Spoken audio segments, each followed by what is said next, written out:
sea genuino, ¿sí? Entonces, en esta mañana, hermanos, yo quiero profundizar un poquito en precisamente un ejemplo acerca de un corazón verdaderamente arrepentido, que fue el corazón de David. Para poner un poquito en contexto, hermanos, porque yo imagino que como quiera ya todos sabemos el trasfondo de esto, pero lo vamos a retomar un poquito. Y estaba el rey David en Jerusalén, en su casa real, mientras todo su ejército y sus varones valientes estaban en guerra.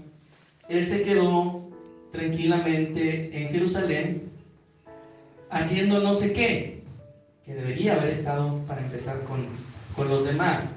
Entonces, pues vemos ahí una de las razones por las que una persona puede fallar delante de Dios, y es no estar ocupado en las cosas que debe estar ocupado. Entonces aquí el rey no estaba ocupado en lo que debía estar, y fue ese huequito que dejó y permitió donde vino a ser tentado y donde vino a ser lo más grave que hizo durante su vida.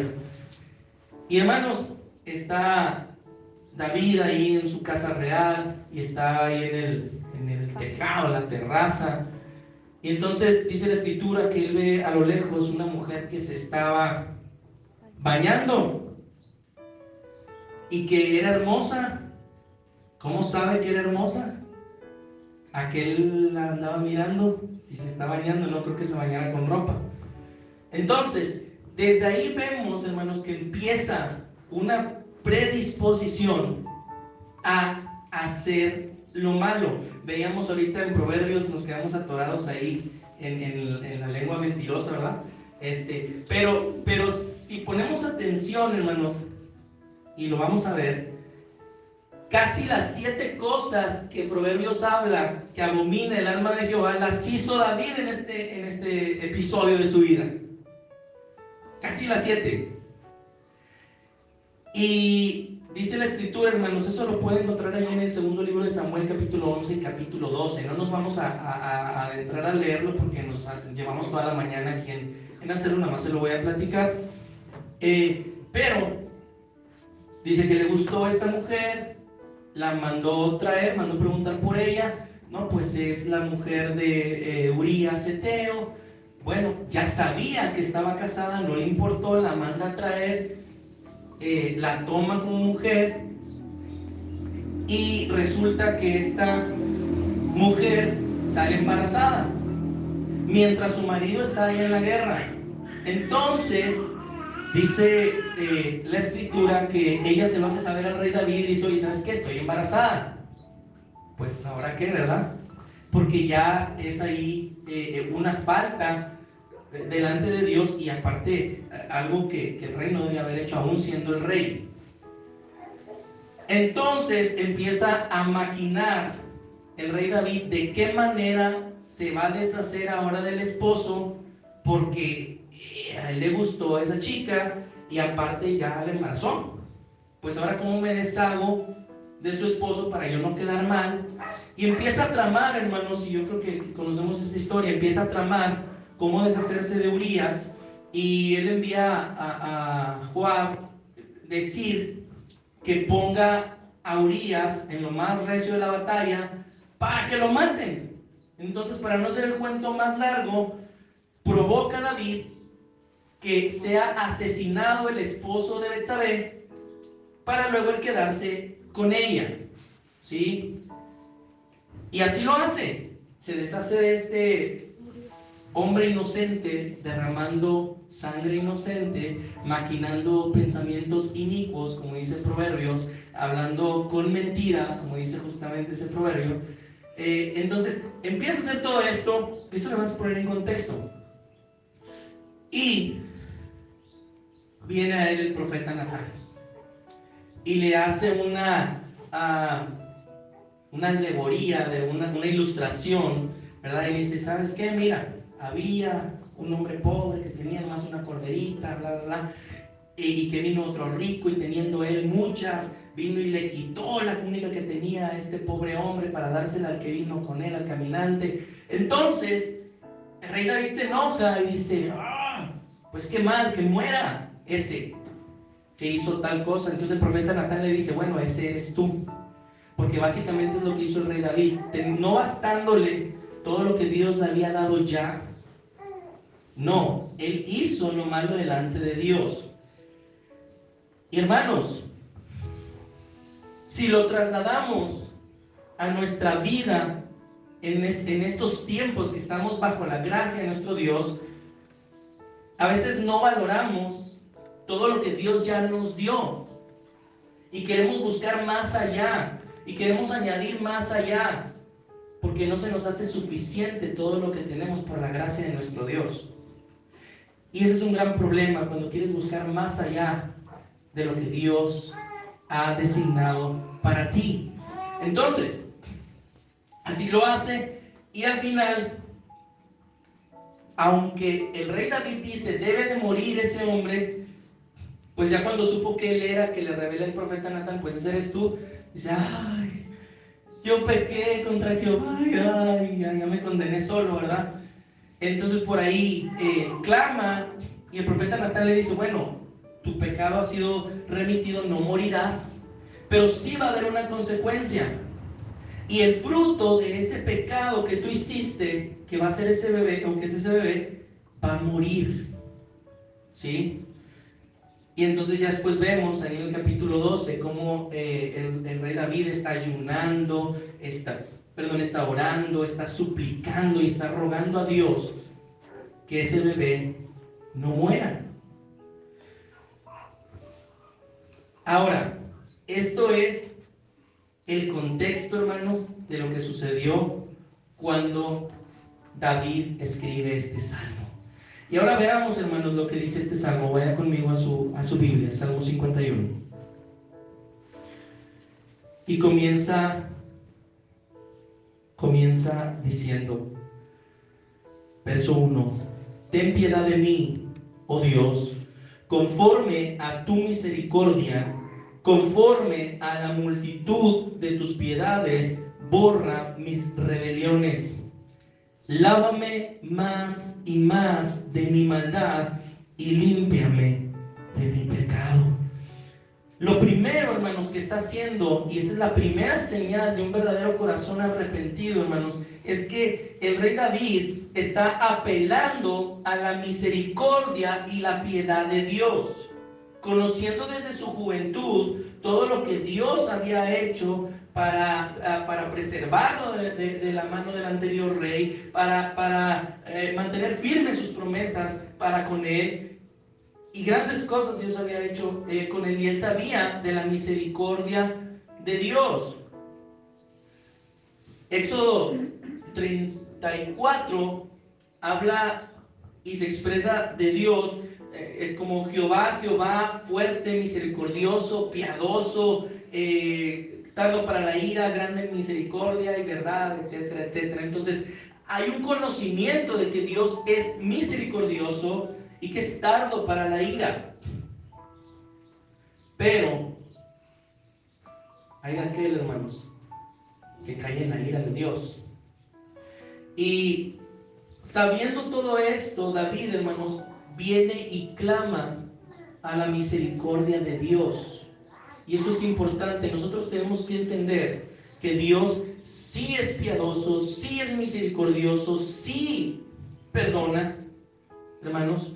El pecado que usted haya cometido, por más grave que este haya sido, Dios lo va a perdonar. Y es a donde tenemos que apelar, como lo hizo David en ese momento. Ten piedad de mí, oh Dios, conforme a tu misericordia. Conforme a tu misericordia. Y eso es importante, hermanos, porque nosotros no tenemos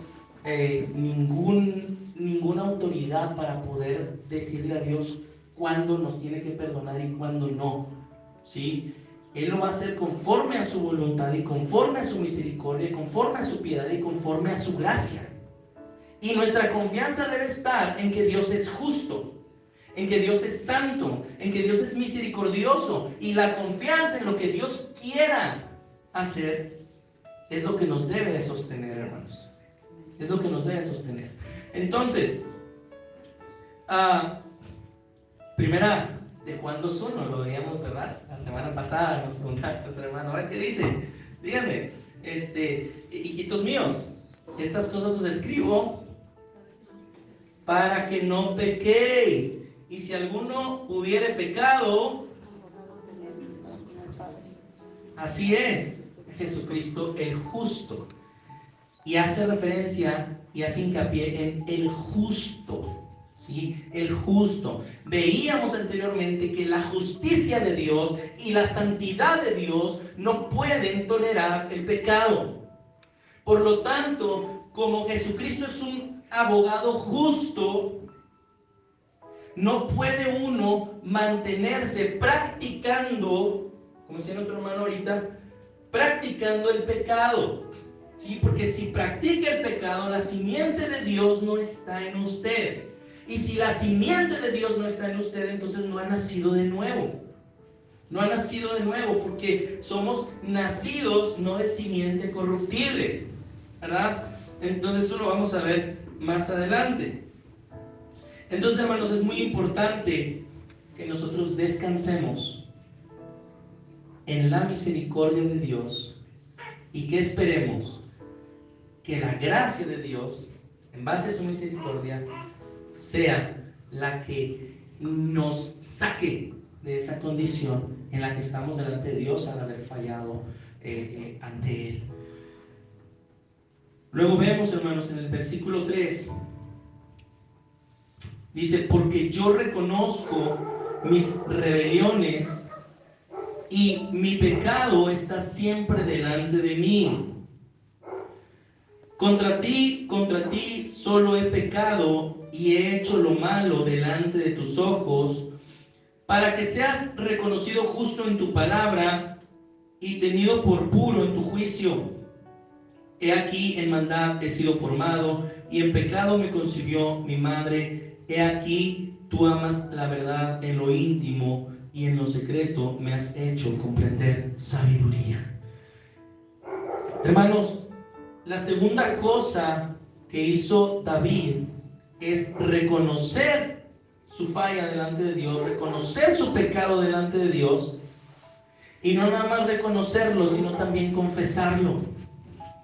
Hermano, porque aunque usted sea ya un hijo de Dios y sus pecados futuros también están incluidos y clavados en la cruz, usted tiene que venir delante de Dios y confesar los pecados que ha cometido delante de Dios y ponerse a cuentas con Dios. Porque es necesario que permanezca en santidad. Porque tenemos un Dios santo. Y si usted no permanece en santidad, en toda su manera de vivir y en todo su estilo de vida y en todos lados donde usted esté, que todo su cuerpo y toda su actitud y todo lo que ustedes hable de que es un hijo de Dios, si no es así, hermanos, tenemos problemas. Tenemos problemas porque necesitamos reflejar y necesitamos ser la luz de este mundo, necesitamos ser la sal de la tierra. Y no lo vamos a poder hacer si nos dejamos contaminar por aquello que no agrada a Dios. Entonces, hermanos, debemos lucir cada vez menos como el mundo y más como hijos de luz, como hijos de Dios. Entonces, David, hermanos, el rey David reconoce, y muchas veces nosotros sabemos y nos conocemos a nosotros mismos qué cosas son las que sabemos que están mal delante de Dios. Y aún así las hacemos deliberadamente. Porque David sabía perfectamente que lo que estaba haciendo estaba mal. David sabía perfectamente que podría traer consecuencias. Y nada de eso lo detuvo, hermanos. Nada de eso lo detuvo y cayó. Entonces reconoce, pero no nada más reconoce, sino que lo trae, lo confiesa. Luego dice en el verso 6, vean lo que dice: he aquí tú amas la verdad en lo íntimo, en lo secreto me has hecho comprender sabiduría. Habla de una relación o de una profundidad en ese arrepentimiento delante de Dios, donde él se va a lo secreto, él expresa a Dios en lo secreto. Hermano, sí, hágalo. Si usted ha fallado delante de Dios, tome un momento y tome un lugar para ponerse a cuentas con Dios, para humillarse delante de Dios, para rogarle por su misericordia y su perdón. Hermano, usted va a descansar en Dios. Usted va a descansar en esa confianza de que Dios lo puede y lo va a restaurar. Entonces, pero necesita sacarlo. Porque, hermanos, incluso afecta incluso en nuestra salud emocional y mental el guardarte las cosas. Necesitas sacarlo, decírselo. ¿Y quién mejor que aquel que te limpia de toda maldad? Porque podemos platicárselo a alguien y descansamos por un momento, pero ese alguien no te va a dar solución. Te puede dar un consejo, pero no hay mayor consejo que todo el consejo de Dios. Y está aquí. Está aquí. Entonces, hermanos, qué importante es reconocer. Y vea, Proverbios 28:13 nos da una información bastante importante que nos va a hacer darnos cuenta el por qué a veces una persona no prospera, ¿sí? Hablando en su vida cristiana, y otras sí. Y vea lo que dice Proverbios 28:13: el que encubre sus pecados no prosperará. Y no está hablando económicamente. Mas el que los confiesa, ¿y qué más? Y se aparta, alcanzará misericordia. Entonces, no es por fe, es fe más obras. No, hermanos. Las obras de apartarse del mal es consecuencia de un verdadero arrepentimiento. No es una cosa y la otra, una es consecuencia de la primera. Y la primera es que los confiesa, hermanos. Confiesa sus pecados delante de Dios. Luego se aparta de ellos, porque ya los confesó y se aparta. Pero si viene y los platica y los confiesa: Señor, yo sé que fallé delante de ti, Señor, yo no quería ver eso, yo no quería hacer aquello, yo no quería, perdóname, Señor. Y usted viene y derrama 3, 4 lágrimas y alivia su conciencia en la iglesia cada domingo. Hermanos, usted hace un ciclo de falsedad delante de Dios. Porque si usted cree que por rodar 1 o 2 lágrimas en su rostro cada domingo ya está poniéndose a cuentas con Dios, hermano, si sigue cayendo en lo mismo, es un practicante del pecado. Y no ha habido una regeneración en su vida. Entonces, lo que tiene que hacer es malo llorar. Claro que no, es inevitable cuando estás en la presencia de Dios. Es inevitable que Dios te quebrante, es inevitable estar ahí delante de la presencia de Dios y resistirte, pero la diferencia, hermanos, cuando es emocionalismo y cuando es verdaderamente Dios tocando tu vida, es cuando hay resultados.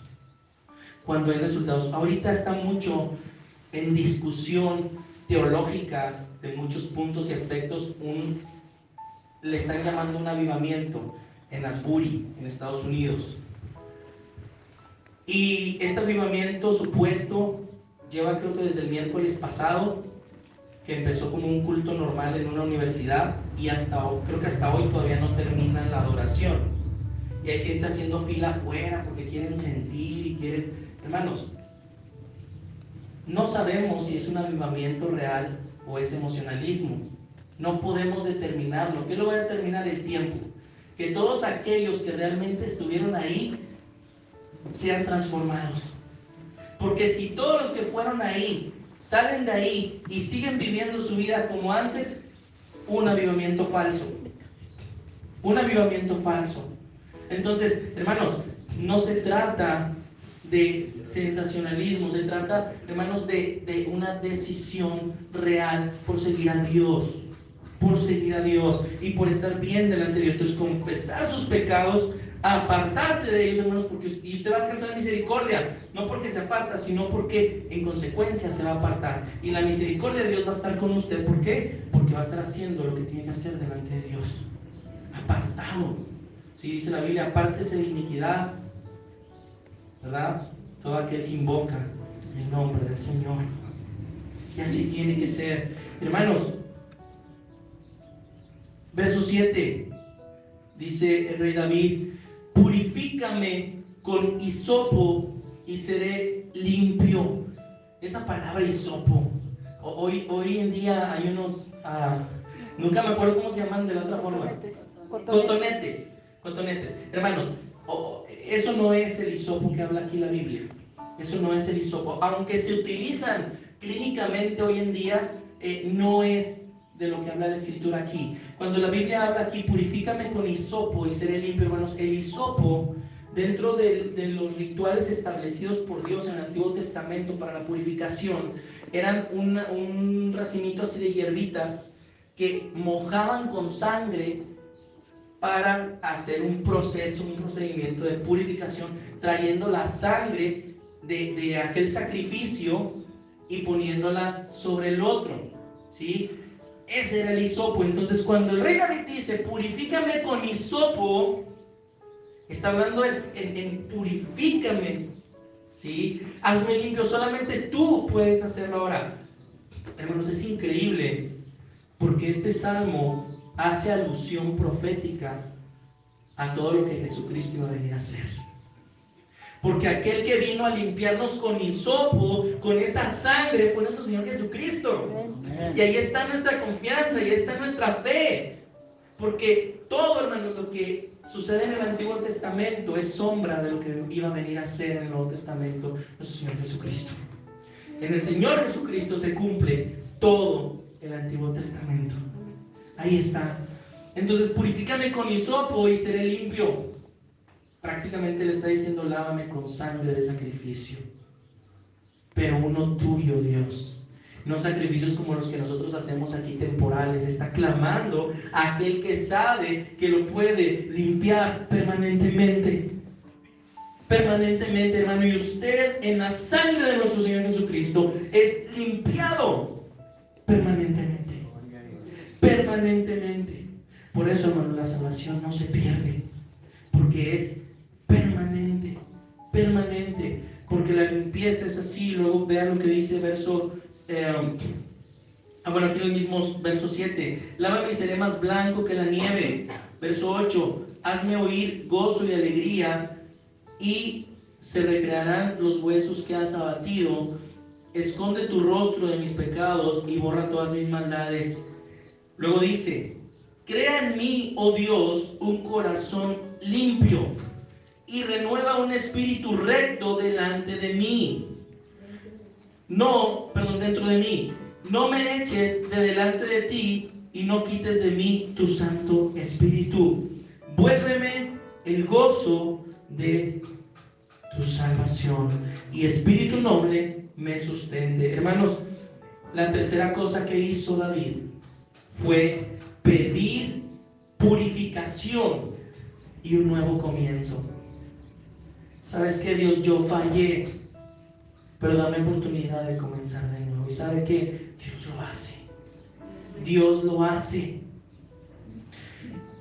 Y hablando de lo del hisopo, allí lo podemos ver reflejado en Levítico 14:6, se lo voy a leer. Dice, después tomará la avecilla viva, el cedro, la grana y el hisopo, y los mojará con la avecilla viva en la sangre de la avecilla muerta sobre las aguas corrientes. Bueno, todo eso es simbolismo de purificación y de limpieza, hermanos. Entonces, por eso hablaba esto del hisopo, el rey David. Entonces, pide esta purificación, hermanos. Lávame y seré más blanco, esconde tu rostro en mis pecados, borra todas mis maldades. Es como dirían actualmente, ¿verdad? Los que saben de computadoras, control Z, ¿verdad?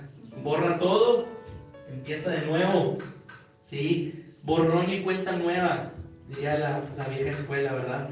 Y así es. Pero vean lo que pide. Crea en mí, oh Dios, un corazón limpio. Y le está suplicando a Dios, Dios mío, enséñame. No me dejes olvidarme de cuál debe ser mi condición delante de ti. Haz en mí un corazón limpio. Un corazón limpio. Dice, y renueva un espíritu recto delante de mí. ¿Por qué? Porque su espíritu se había desviado. Porque su espíritu había cedido a hacer lo malo delante de Dios. Y eso había sido grave. No me eches de delante de ti y no quites de mí tu Santo Espíritu. Hermanos, este clamor, no me eches de delante de ti, y no quites de mí tu Santo Espíritu, ya había pasado con Saúl. Con Saúl. Y a mi parecer, y es una percepción personal, a mi parecer fue menos grave lo que hizo Saúl que lo que hizo David. Y Dios quitó su espíritu de Saúl y lo desechó y tanta cosa. Entonces David sabía lo que hizo delante de Dios y que merecía irremisiblemente morir. Y que merecía que Dios se apartara de él por completo. Y que merecía que el Espíritu de Dios no volviera a pararse en él. Porque anteriormente, hermanos, cuando todavía no venía Jesucristo, que vino a dejarnos, cuando Él se fue, vino a dejarnos el Consolador, que es el Espíritu Santo venía y se iba en el Antiguo Testamento. No ahora, ¿ok? En el Antiguo Testamento sí venía y se iba. Entonces el temor de David es: yo sé, Dios mío, que lo que yo hice es merecedor de toda tu ira, de todo tu castigo.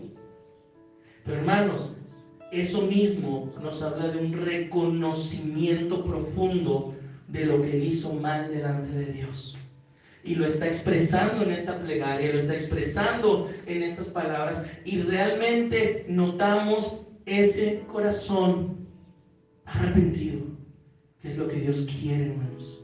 ¿Qué es lo que Dios quiere? Porque cuando hay un verdadero arrepentimiento, uno se aparta del mal. Verso 13.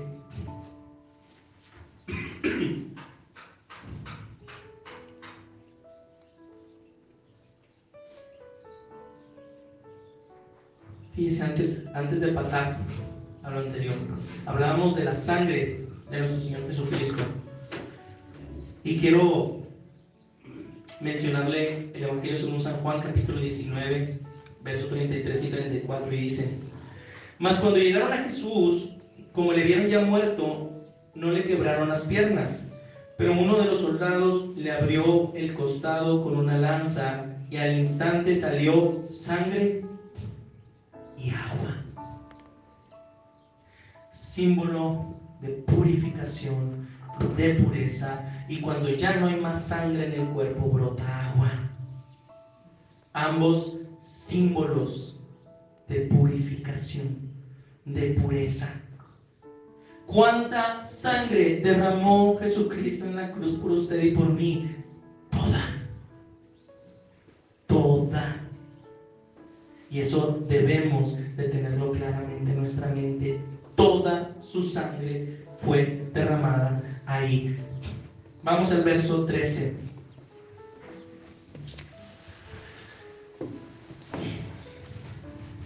Entonces enseñaré a los transgresores tus caminos, y los pecadores se convertirán a ti. Líbrame de homicidios, oh Dios de mi salvación. Cantará mi lengua tu justicia. Señor, abre mis labios y purificará mi boca tu alabanza. Publicará mi boca tu alabanza, porque no quieres sacrificio, que yo lo daría, no quieres holocausto. Los sacrificios de Dios son el espíritu quebrantado. Al corazón contrito y humillado no despreciarás tú, oh Dios. Ahí está la clave, hermanos. Ahí está la clave. Ahora, la cuarta cosa que hace el rey David, hermanos, que es una señal de un verdadero corazón arrepentido, es que hace votos delante de Dios. Hace votos delante de Dios, hace promesas delante de Dios, promesas que obviamente va a cumplir. Porque también la Biblia nos habla que no prometamos a Dios si no vamos a cumplirlo. Entonces es grave delante de Dios si usted le promete que va a hacer y no hace nada. ¿Sí? Usted mismo se condena. Entonces es terrible. Ahora,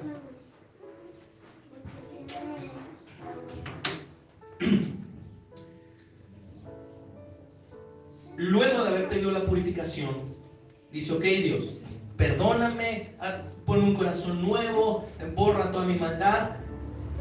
Entonces, ya después de que hagas todo esto, Dios, que yo sé que lo vas a hacer porque descanso en ti, entonces Enseñaré a los transgresores tus caminos y los pecadores se convertirán a ti, Señor. Perdóname porque fallé delante de ti. Y no solamente voy a esperar a que me perdones, sino que voy a trabajar para tu reino. Sino que voy a trabajar para ti, porque con lo que yo fallé, ahora voy a ser un ejemplo para poderle enseñar a aquellos que a lo mejor no han caído, que han pasado por lo mismo, que tú eres misericordioso, que tú eres perdonador. Hermanos, todas las situaciones que nosotros hemos vivido en nuestra vida, difíciles, o que hemos fallado delante de Dios y pedimos perdón a Dios, nos sirven para enseñar a otros al respecto, para que no caigan en lo mismo, hermanos. Y de esa manera, como iglesia, hermanos, somos edificados unos a otros, enseñándonos los unos a los otros, hermanos, todo lo que Dios nos ha perdonado a cada uno de nosotros y cómo no caer en esas fallas. Y es muy probable, hermanos, no muy probable, es seguro que usted se va a sentir muy mal delante de Dios si ha fallado, y se va a sentir como la peor basura del mundo, y se va a sentir muy miserable. Pero cuando usted deje que la gracia de Dios actúe en su vida, entonces viene esa transformación. Y ¿sabe qué? Nadie lo va a parar de servir a Dios. Nadie lo va a parar. Y hermanos, es increíble, pero muchas veces, y esto es tremendo, muchas veces las personas que más fieles son a Dios son aquellas que Dios sacó de cosas más terribles. Y muchas veces los de cuna cristiana son los que menos quieren hacer porque no les ha costado y no han valorado lo que Dios ha hecho por ellos. Entonces, hermanos, seamos conscientes del sacrificio de nuestro Señor.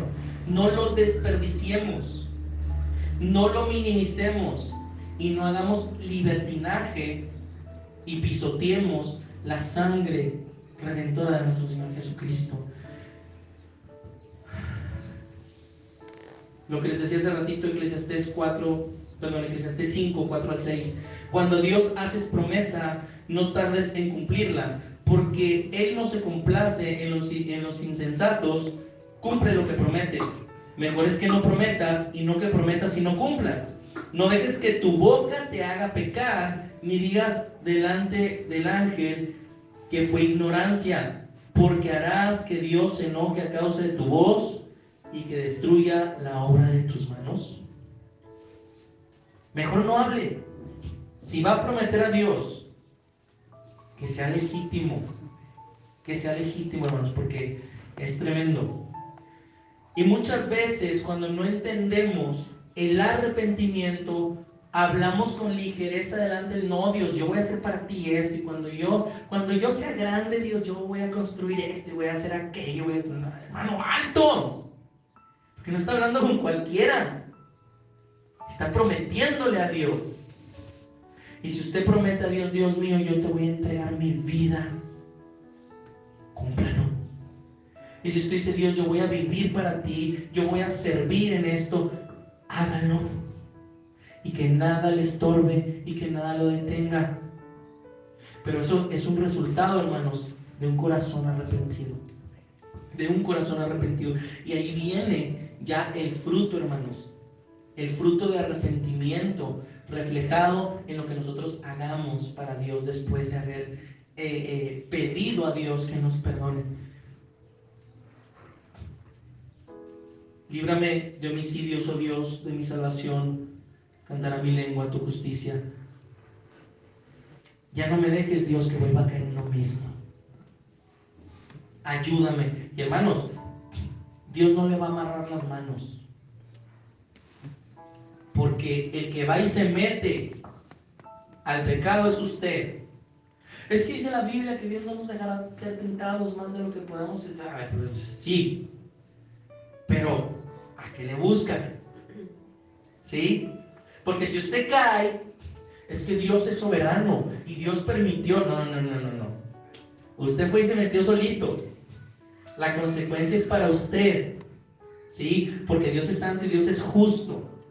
¿Sí?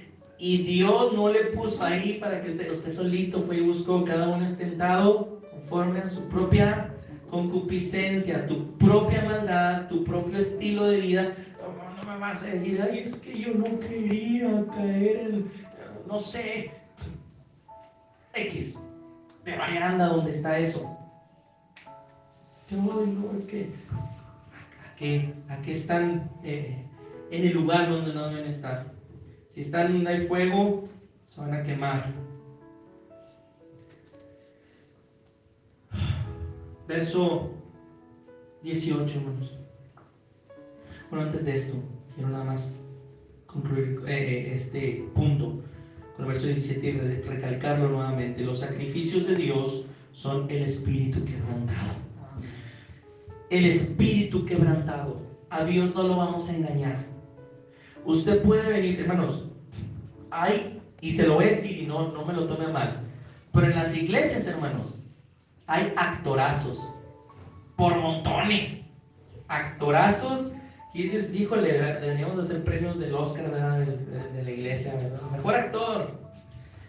Pero a Dios no lo engaña. Un día, hermanos, y le va a dar risa. Estaba en una iglesia y veía que el predicador estaba predicando y de repente empezó a lo mejor y llore. Y yo decía, wow, o sea, qué bonito. Y no sé cómo estuvo que se le salió su bosquejo de la Biblia y se quedó ahí. Entonces uno como joven, pues vale, no es que, oye, ¿qué dice? Y ahí tenía señalado, llorar aquí. No es cierto. Hermanos, no sabe el golpe que fue para mí el haber visto eso. Qué falso. Pero se veía bien real. Y dije, yo sentí así mi corazón y dije, algo está pasando aquí, qué bonito. Y hermanos, cuidado con eso, porque luego se convierte otra vez en sensacionalismo y te contagia. Porque si uno ve llorar a alguien, aunque no quieras, ¿verdad? Y si uno ve reír a alguien, se te contagia. Y es parte del sensacionalismo que quería producir este predicador en su mensaje. No puede ser, yo dije, a ver si es cierto que lloró, ¿dónde era? Sí, ahí era. ¿Cómo le hizo para que le salgan lágrimas? No sé. Yo lo intento llorar. No me sale. Entonces, ni con cebolla. Entonces, pero a lo que voy a decir, hermanos, tiene que ser legítimo. Porque a Dios no lo vamos a engañar. Entonces, tenía por allí algunos amigos que, híjole, hacían cada cosa.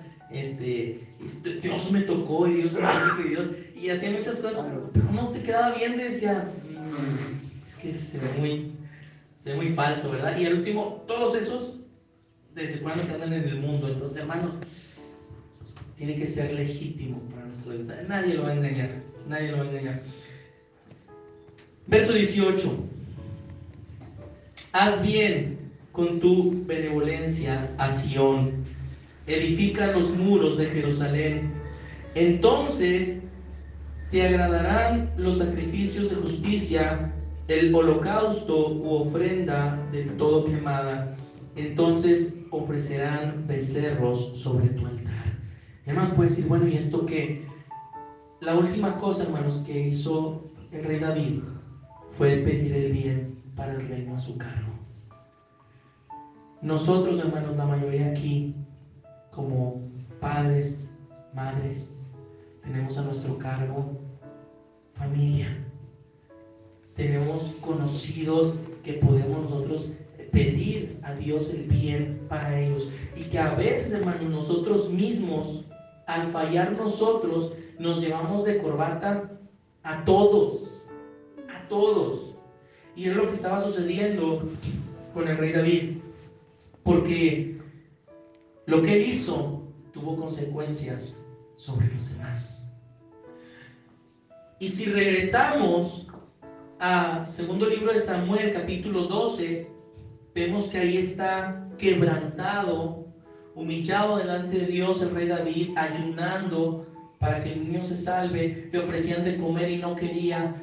Y al séptimo día, dice la palabra de Dios, que el niño murió. Hermanos. Dios lo perdonó. Pero la consecuencia del pecado de todas maneras siguió. Hermanos, qué importante es que podamos entender que lo que usted haga aquí, Dios lo va a perdonar si realmente se arrepiente delante de Dios.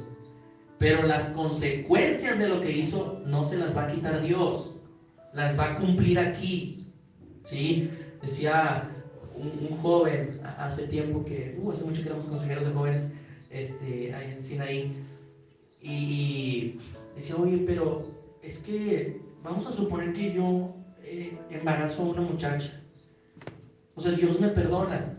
Sí, Dios te perdona, pero no va a desembarazar a la muchacha. Pero es que ¿cómo le voy a hacer si yo no tengo? No, pues trabájele. Pero es que no, Dios te perdona. Sí, pero no puede ser ahí algo que quieres, que mate el bebé. No, ahí está la consecuencia. Es que esa no era la que me gustaba. ¿Para qué te metes entonces? La consecuencia va a seguir y lo va a perseguir. Y eso es un hecho, hermanos. Decía David aquí mismo en este salmo que su pecado estaba siempre delante de él. Hermanos, aunque Dios te perdone, las consecuencias ahí van a estar siempre haciendo estorbo y lastimándote, hiriéndote. ¿Por qué? Porque esas consecuencias son aquí. ¿Sí? El perdón, la misericordia de Dios, lo que vamos a recibir es herencia eterna, herencia espiritual. ¿Sí? Aquí en la tierra vamos a sufrir las consecuencias de lo que hagamos. Por eso la ciencia dice, y lo dice sabiamente bajo el estudio de todo lo que sucede, toda acción tiene una reacción. ¿Sí? Y es un principio bíblico, aunque ellos lo digan ciencia. Así es, hermanos. Entonces, David entendió, hermanos, su consecuencia. David la aceptó. Y David no volvió a hacer jamás tal cosa como lo que había hecho. Y qué curioso, hermanos, que justamente quien escribió este proverbio que veíamos hace rato es el hijo fruto de este matrimonio o de esta unión de esta mujer a la que David había mandado matar a su esposo. Qué tremendo son las cosas, ¿verdad? Pero hermanos, acerquémonos delante de Dios. Si hemos fallado delante de Dios, arrepiéntase de todo su corazón. Arrepiéntase de todo su corazón. ¿Por qué? Porque mientras usted no confiese su pecado delante de Dios y ruegue por la misericordia de Dios y deje que Dios sea quien obre en su vida, va a estar siempre triste, va a estar siempre detenido y no va a poder servir a Dios nunca. Necesita dejar esa carga, ponerla y descansarla en los brazos de nuestro Dios y en la misericordia de Él, para que usted pueda ser libre. Somos llamados, hermanos, a libertad, no a libertad para hacer lo que queramos, a libertad del pecado, de las cadenas que nos ataban al pecado. ¿Sí? No para vivir como nos dé la gana. Hermanos, vivamos conforme a la voluntad de nuestro Dios. Vamos a orar. Cierra sus ojos. Padre amado, te damos gracias por tu palabra.